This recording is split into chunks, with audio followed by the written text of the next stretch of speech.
L'exécution de cette famille a donné naissance à l'un des mystères les plus captivants du XXe siècle. Voici le récit tragique du massacre de la famille impériale de Russie.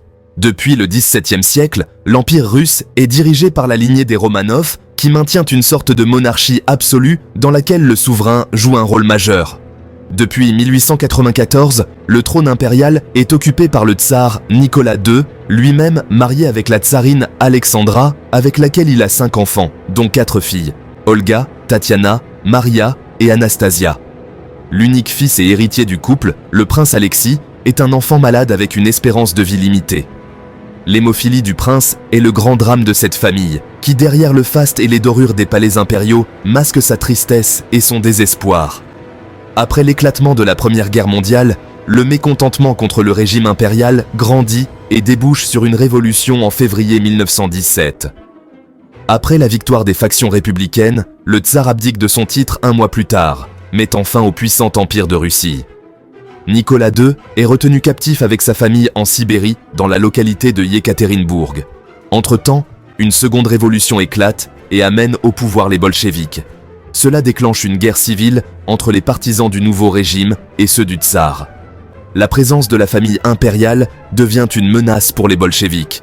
Dans la nuit du 16 au 17 juillet 1918, la famille impériale est réunie dans une pièce du sous-sol de la maison Ipatiev. Ils sont alors tous exécutés. Les tirs ont lieu à bout portant. Le tsar, sa femme et ses enfants meurent sous les coups, tout comme leurs femmes de chambre, leurs médecins et leurs valets. Dès l'annonce de l'élimination de la famille impériale, des rumeurs circulent sur une potentielle survie de la famille. Selon certains témoignages, des membres de la famille auraient été exfiltrés par des soldats qui refusaient de se plier aux ordres. Le silence des autorités et l'absence de cadavres alimentent ces rumeurs. Dans les années 30, plusieurs versions circulent sur la survie des enfants du tsar. Une certaine Anna Anderson, hospitalisée après une tentative de suicide, affirme être la princesse Anastasia, la plus jeune fille du tsar. 3 autres personnes affirment être les princesses Olga, Tatiana et Maria. La réalisation de tests ADN démontre que toutes ces personnes ne sont que des imposteurs. Dans les années 90, après la chute du régime communiste, des fouilles sont organisées pour retrouver les restes de la famille impériale. Avec des interventions ADN, le gouvernement identifie les dépouilles du tsar, de sa femme et de 3 de ses filles.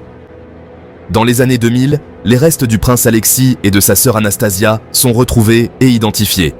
Les restes sont inhumés dans la cathédrale Pierre et Paul de Saint-Pétersbourg.